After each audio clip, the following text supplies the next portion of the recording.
Chapter 6, Part 2. I taught you better than that, Hiram. Any good fisherman can loose a snag if he uses his head. If nothing else, you can just cut the dang line.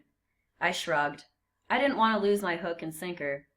How many times you been fishing since you left Greenwood? Grandpa asked, though he already knew the answer. Dad hated fishing.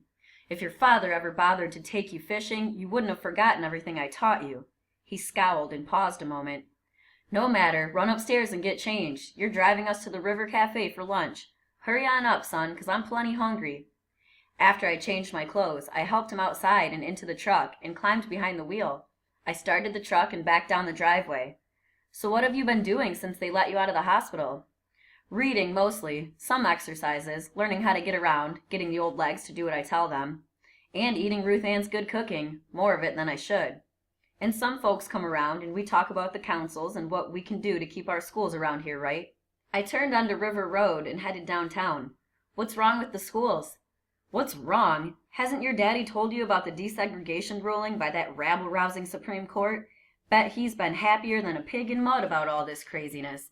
I tell you, son, mixing Negroes with our white students is going to ruin our schools in all America, but down here we're not going to allow it. Some good folks formed white citizens' councils to keep things sensible in the Delta. Those damn Yankees think they can tell us how to run our lives? Well, they better think again. He looked real serious.